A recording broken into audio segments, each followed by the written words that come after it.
शिवाजी महाराज की जय। आता जे वक्ते आपल्या पुढे बोलणार आहेत त्या वक्त्यांचं वैशिष्ट्य असं आहे की सोलापूरला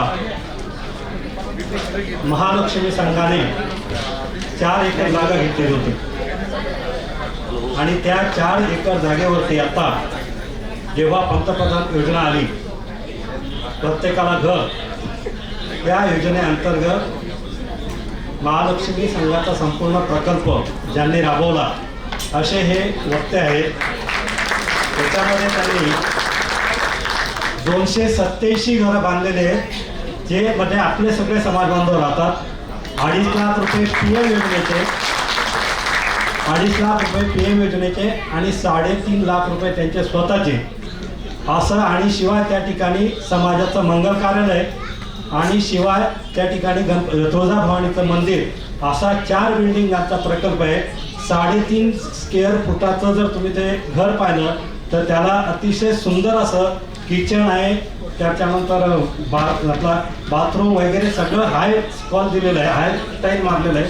हे सगळा प्रकल्प राबवण्याचं काम हे यांनी केलेलं आहे. अतिशय चांगले वाटतंय. राष्ट्रीय संसद संघाचे कार्यकर्ते आहेत.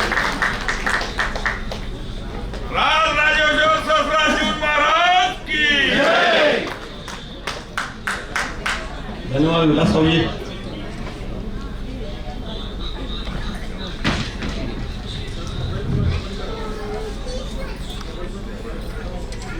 महाराष्ट्र प्रांतीय सभेचे अध्यक्ष श्री शंकरसाहेब गुजराती सावजी, त्याचबरोबर उपाध्यक्ष उदयराव जहागीरदार,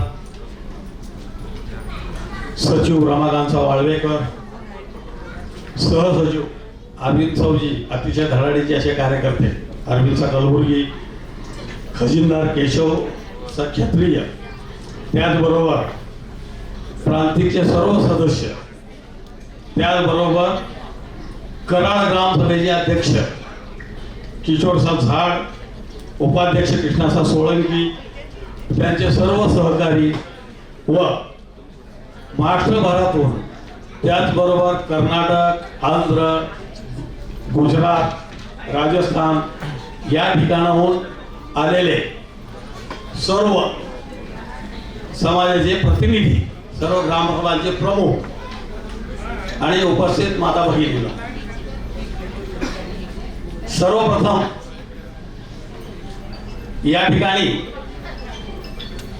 मला वक्ता म्हणून बोलवलं आणि विषय दिला सामाजिक संस्थांच्या संदर्भातलं मार्गदर्शन.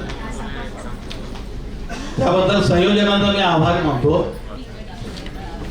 आणि सगळ्यात मोठा प्रश्न आता माझ्यासमोर असा आहे की इथं समोर जे बसलेली मंडळी आहे ती गेले अनेक वर्षापासून संस्था चालत आहे, संस्था चालवतात. संस्था कसं चालवावं, त्यात अडचणी काय, ह्या सगळ्या गोष्टींचं ज्ञान असणारे व्यक्ती आणि त्यांच्यासमोर मी ते विषय मांडावा म्हणजे अतिशय अवघड विषय कसा मांडावा, काय मांडावा हा विषय वेगळा आहे. परंतु या ठिकाणी आपण संस्था काढतो, संस्था चालवतो, त्या कशा चालल्या पाहिजेत, निकोप पद्धतीने संस्था चालवणं हे किती गरजेचं आहे हे सर्वजण इथं जाणणारे आहेत, जाणकार आहेत. पूर्वीच्या काळी असं होतं की समाजामध्ये कामं थोडीशी कमी राहायची. समाजाचं मुख्य ट्रस्ट ते सर्व काही बघायचं. त्यावेळेला कसं की ठराविक लग्न कार्य, बाकी सामाजिक रूढी, रीतिरिवाज वगैरे इथपर्यंत सगळं व्यवस्थित चालवायचं काम ट्रस्टचं असायचं.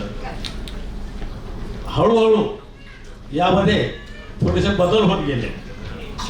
समाजाच्या गरजा वाढत गेल्या. गरजेला अनुसरून काही कामं उभी करणे, मग हे करत असताना संस्था हाताशी असणं अत्यंत गरजेचं आहे. मग संस्था काढल्यानंतर त्या संस्था व्यवस्थित चालवणं ही प्रत्येकाची एक जबाबदारी असते. संस्था कशा चालवाव्या हे प्रत्येकाने आपापल्या अनुभवातूनच शिकलेला असणार आहे किंवा शिकावं लागणार आहे. संस्था चालवताना आवश्यक ज्या गोष्टी आहेत त्या अशा आहेत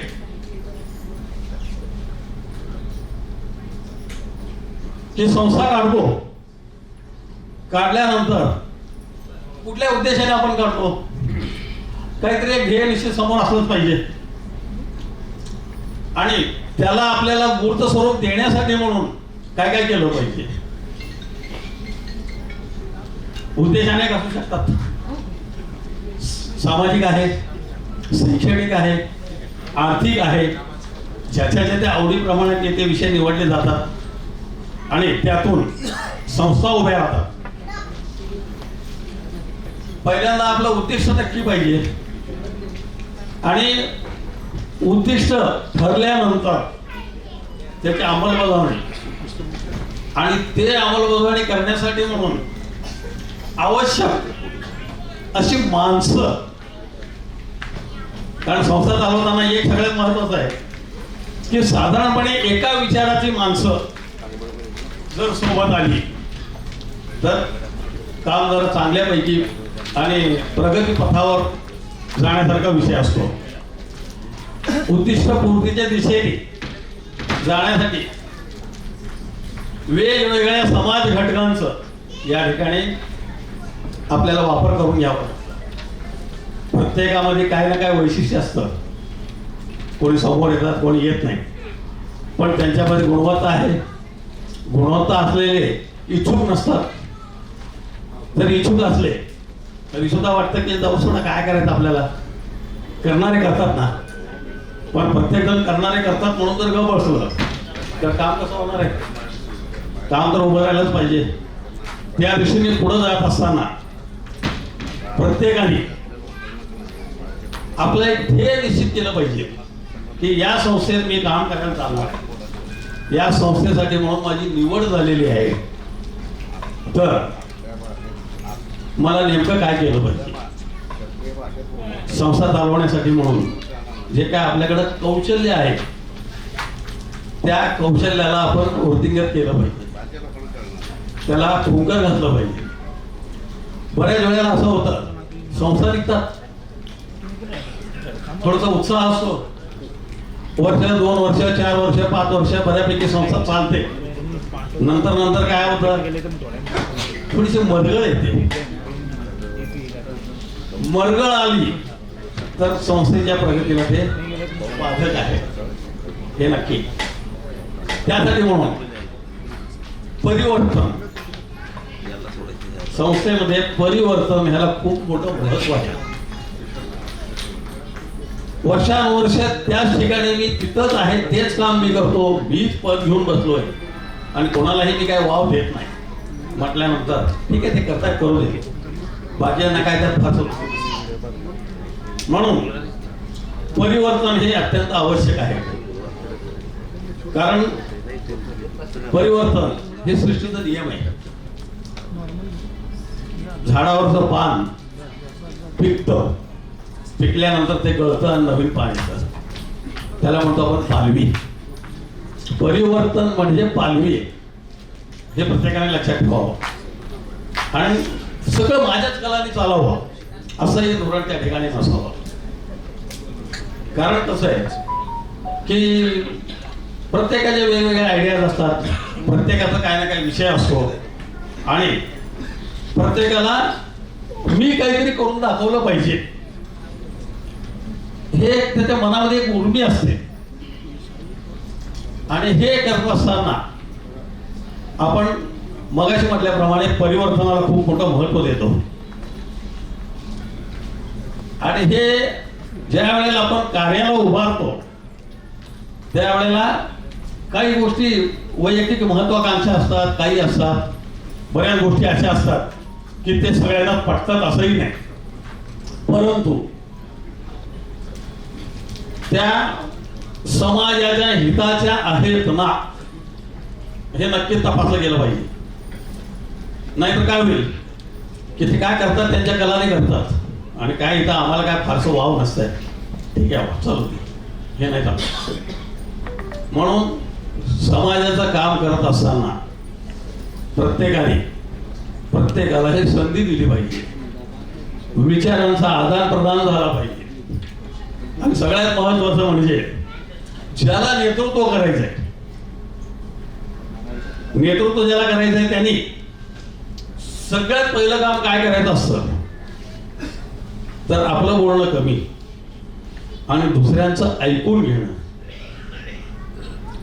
नाहीतर आपलं मीच बोलत राहतो, बाकीचे ठीक आहे म्हणतात, चालतंय, झालं, आले, मीटिंग झाली, विषय संपला, गेले आपापल्या घरी.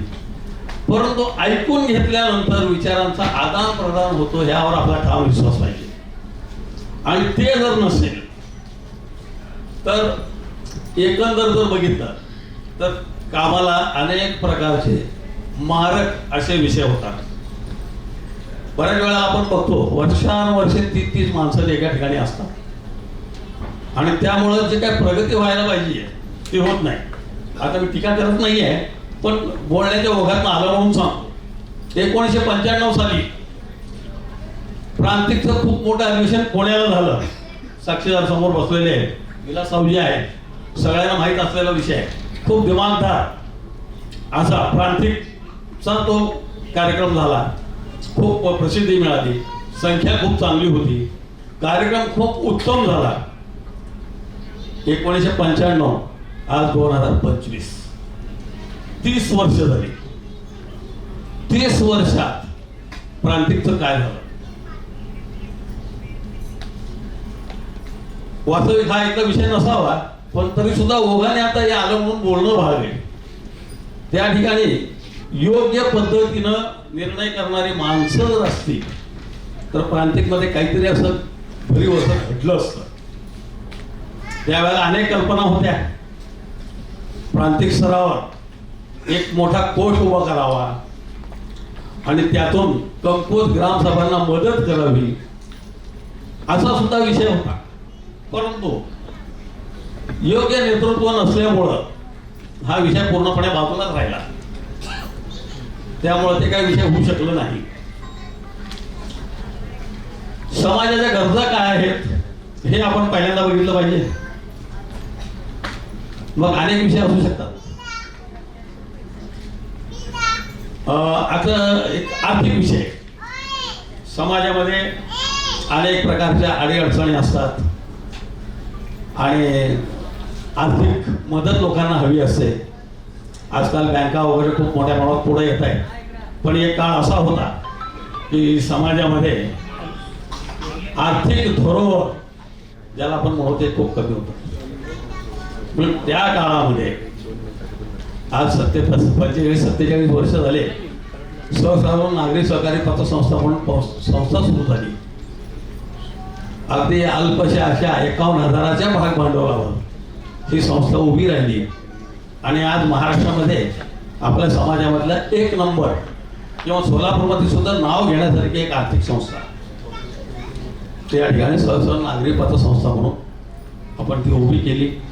खूप मोठ्या प्रमाणात त्याचं काम चालतं आणि हे करत असताना सगळ्यात महत्वाचं एक आहे की इथं काम करणारे इच्छुक अनेक जण असतात, परंतु यावर नियंत्रण जे आहे ते समाजाचं आहे.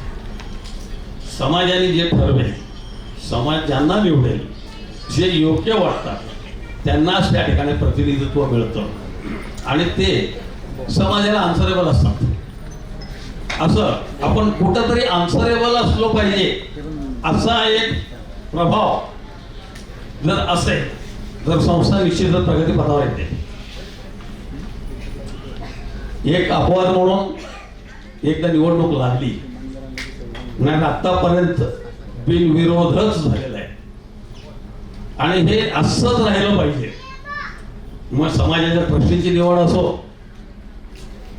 किंवा आर्थिक संस्था असो, अन्य संस्था असो, त्यामध्ये स्पर्धा असावी पण ईर्ष्या नसावी. स्पर्धा जर आली तर काहीतरी प्रगती होऊ शकते किंवा मी चांगलं काम करू शकतो, पण ईर्ष्या आली तर तिथं दिशा भरकटते आणि नेमकं कोणाला काय करायचं आहे काय नाही मला त्याला दाखवायचं आहे असं जर भाव निर्माण झाला तर संस्था निश्चित अडचणीत येते. या ठिकाणी एक 3-4 जुने नाटक आहेत त्याचा संदर्भ थोडासा मला सांगावं वाटलं. संस्था चाललेल्या असताना संस्था अडचणीत काय येतात तर त्याला मुख्य कारण म्हणजे मानापमान. मानापमान जर आलं मी मोठा का तू मोठा, माझा अपमान झाला, माझं अमकं झालं, मला त्यांनी खाली बघितलं, मला त्यांनी पाण्यात बघितलं किंवा हा माझ्यापेक्षा हुशार आहे का, त्याला काय कळतंय, अशा पद्धतीने मानापमान सुरू झाला की संस्थेला अडचणी यायला सुरू झाल्या, घरघर आली. तिथून आला संशय कल्लोळ, मानापमान झाला, संशय कल्लोळ आला. संशय म्हणलं तर काहीतरी गडबड आहे. हा भाव कोणाच्या मनात येऊ नये, जे काय असेल ते तिथल्या तिथंच निरसन तसं झालं पाहिजे. संशय कल्लोळ आला की अवघड होतं, मग कश काटछ असे राजकारण सुरू होतात आणि ह्याच्यातून संस्थेला ते अतिशय हानिकारक असतं. डाव प्रतिडाव वगैरे करत करत करत कुठं होतं तर पार अगदी त्याचं संस्था त्याला आपण म्हणतो इथे कोसळला मृत्यू इथपर्यंत ते वाटचाल होते. तर ह्या गोष्टी प्रत्येक संचालकांनी टाळल्या पाहिजे. तर ह्या 4 गोष्टी महत्वाच्या आहेत. नाटकांचे संदर्भ आहेत पण तरी इथं लागू पडतात. तेव्हा ज्यांना ज्यांना संस्थांमध्ये काम करायचं आहे त्यांनी निकोप पद्धतीनं आणि कुठल्याही प्रकारचं स्वार्थ न ठेवता, नाही ना वर्षानुवर्ष बघतो आपण 15-15 वर्ष 20-20 वर्ष मोह सुटत नाहीये, काय कारण कळत नाहीये. मी संघाचं काम करतो त्यामुळे मला माहिती आहे, मला एखादी जबाबदारी दिलेली असते की 2-3 वर्ष 4 वर्ष झाले बऱ्यापैकी सगळं चाललेलं आहे, ठीक आहे तुम्ही असं करा ना, इथलं थांबवा काम, तुम्ही पलीकडे जा त्या संस्थेचं काम करा. काय नाही, तिकडची झोळी उचलायची, या खांद्यात घालायचं आणि पुढे निघायचं. हे जे आहे हे जर मनात असेल तर संस्था निश्चितच प्रगती पथावर जाणार, याबद्दल कुठल्याही प्रकारची शंका नाहीये. परंतु नेमका ह्याचा अभाव खूप मोठ्या प्रमाणात सगळीकडे दिसतं. सोलापुरातलं एक मोठं उदाहरण तुम्हाला सांगण्यासारखं आहे. 1949 साली सुरू झालेलं वाडिया हॉस्पिटल, सोलापूरचे जे त्यांना माहिती आहे. वाडिया हॉस्पिटल म्हणजे एकेकाळी हे हॉस्पिटल आंध्र, कर्नाटक, महाराष्ट्र ह्या तिन्ही राज्यांच्या बाँड्रीवर असणारं एकमेव सुपर स्पेशालिटी असलेलं मल्टी स्पेशालिटी हॉस्पिटल. खूप वैभवाचा काळ असा की सोलापुरातला कुणीही जुनी माणसं भेटली, अहो मी त्यावेळेला वाड्यात ऍडमिट होतो, माझी डिलिव्हरी ह्या दवाखान्यात झालेली आहे असं म्हणणारी माणसं, एक व्यक्ती त्या ठिकाणी आला आणि ते कोणाला जमायला तयार नाही. आणि बघता बघता 1985 साली जे सुपर स्पेशालिटी हॉस्पिटल होतं सोलापुरातलं एकमेव हॉस्पिटल, 5 एकर जमीन, 5 एकरच्या जमिनीमध्ये असणार त्या ठिकाणी हॉस्पिटलला प्रवेश घ्यायचा म्हणलं तर फोन करून वशिला लावून शेवटी वरांड्यामध्ये बेड टाकावं पण ऍडमिट करून घ्या इथपर्यंत गर्दी असणार हॉस्पिटल घोसाड झालं.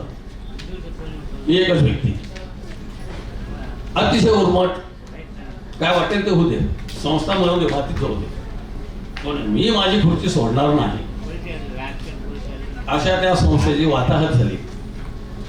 आणि साधारणपणे 2013 पासून संघाने त्यात लक्ष टाकलं आणि सुरुवातीला 3 वर्ष मी तिथं काम केलो आणि जे काय अडचणी होत्या बऱ्यापैकी सगळ्या अडचणी त्यातनं बाहेर काढायचा प्रयत्न केला, सगळं झालं.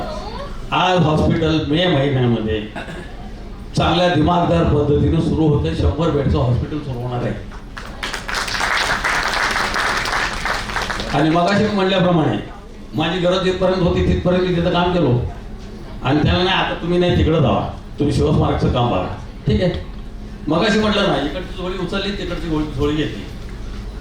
हे भाव जर मनात असतील तर नक्कीच संस्था या प्रगतीपथावर जातात. आणि प्रगतीपथावर जाण्यासाठी म्हणून प्रत्येकाने स्वतःचं असं सुद्धा योगदान दिलं पाहिजे. तन मन धन ज्याला जे जमेल ते, सगळ्यांना सगळं जमतं अशातला भाग नाही आहे. ज्याला जे जमेल ते, प्रत्येकामध्ये एक गुणवत्ता असते. त्या गुणवत्तेचा वापर नेतृत्वाने करायचा असतं. नेतृत्वाने जर ठरवलं किंवा या माणसाकडे हे गुण आहे, ठीक आहे, त्याच्याकडनं आर्थिक होणार नाही, परंतु त्याचा उपयोग या ठिकाणी होणार आहे, तर त्याला आपण निश्चितच जवळ केलं पाहिजे. त्याचे विचार घेतले पाहिजे. त्या विचाराने आपण पुढे गेलो पाहिजे. तर आपण चांगल्यापैकी संस्थेची प्रगती साधू शकतो. संस्था ही आई आहे ही भावना प्रत्येकाच्या मनामध्ये असली पाहिजे. संस्थेच्या प्रती भावना काय पाहिजे? मी संस्थेपेक्षा मोठा नाही आहे, संस्थेमुळे मी आहे. संस्था ही माझी आई आहे. आईच्या प्रती आपण कसा व्यवहार ठेवायचा, जसं ठेवला पाहिजे, याचा भान जर आपण ठेवलो तर संस्था निश्चितच प्रगतीपथावर येते. त्याबद्दल काही दुमत नाही आहे. म्हणून संस्थेला अनन्यसाधारण असं महत्व आहे. आणि माणूस एकटा दुकटा काय करू शकतो? मोप मला वाटलं की अमुक करावं, अमुक करावं, अमुक करावं, एकटा काय करणार आहे? माझ्यासोबत जर 4 माणसं असतील तरच मी हे सगळं करू शकतो.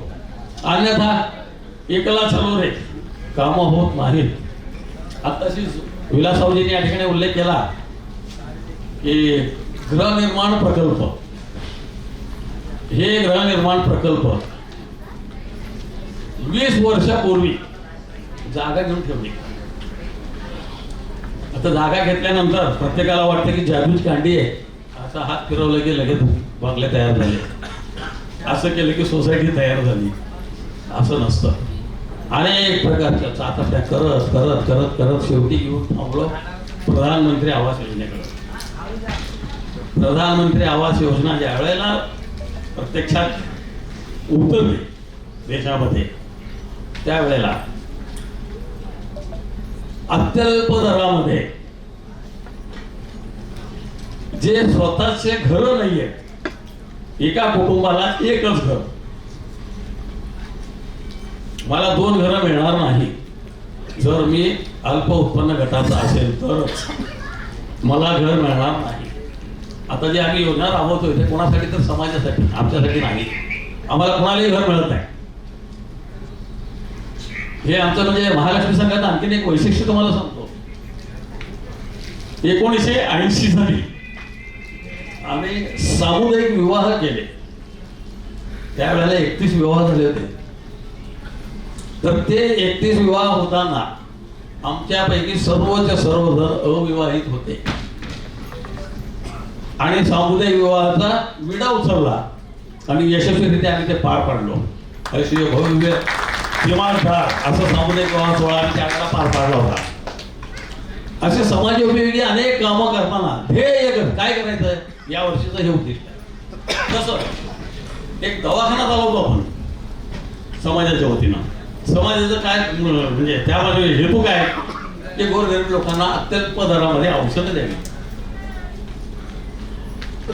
आज आपण कुठल्याही एखाद्या PM डॉक्टरकडे जर गेलो, काय केलो तर काय असतं, तर 50 रुपये 100 रुपयाशिवाय आज कोणीही औषध घेत नाहीये. सध्याची स्थिती आहे. परंतु आम्ही आजही 10 रुपयामध्ये औषध देतो. आणि हे करत असताना संस्थेला 60-70 हजार 80,000 रुपयाचा तोटा होतो दरवर्षी. ते उभं करतो पण सेवा देतो. सेवा हे ब्रीद घेऊन काम उभं केलं तेव्हा कुठं काम होतं. दुसरं, आता हे जे घरं आम्ही देतोय हे करत असताना 1.25 लाख रुपये फक्त लोकांनी द्यायचे. आता इथं बसलेले ना प्रत्येकाला वाटतं 1.25 लाख रुपये काय मोठी गोष्ट आहे, सहज बसल्या बसल्या सुद्धा इथून कोणी देऊ शकतात. परंतु जे लोक यामध्ये सहभागी आहेत त्यांची काय स्थिती आहे ते आम्ही बघतो. जवळून 20,000 30,000 फार फार तर 50,000 एखाद्याने मोठी रक्कम लगेच दिलीच. आणि त्यांना 1.25 लाखामध्ये घर एकूण घरची किंमत 6,21,000, कागद खर्च वेगळा, तर 1,25,00,000 रुपये त्यांनी द्यायचे आणि 2,71,000 रुपये बँक प्रपोजल करून त्यांना लोन देऊ घालणार. आता बँक प्रपोजल करायचं म्हटल्यानंतर सगळ्यांना माहिती आहे, जामीनदार द्या, हे द्या, ते द्या, परतफेडीची क्षमता दाखवा. परंतु काही बँकांचे आपले संबंध असे की तुम्हाला तारण मिळत आहे आणि दुर्बल घटकांना प्रधानमंत्र्यांनी आवाहन केलेलं असल्यामुळं ही कर्ज देणं क्रमप्राप्त आहे. छोट्या लोकांची मोठी बँक म्हणून तुम्ही पुढे यायचं आहे. बँकांना काय सांगण्यात आलं, छोट्या लोकांची मोठी बँक म्हणून तुम्ही पुढे या, तुमचंही नाव होत आहे, आमचंही काम होत आहे. लोकांचे भाडं भरतात, साधारण 3,000, 3,500, कुठं 5,000 भाडं भरतात.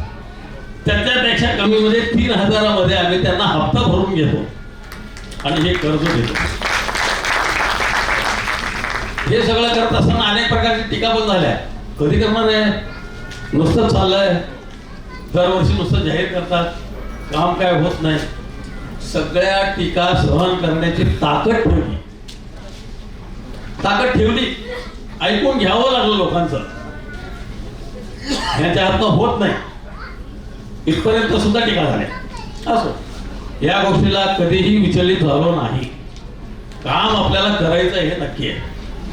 म्हणून ही योजना या ठिकाणी आम्ही पूर्णत्वास नेत आहोत.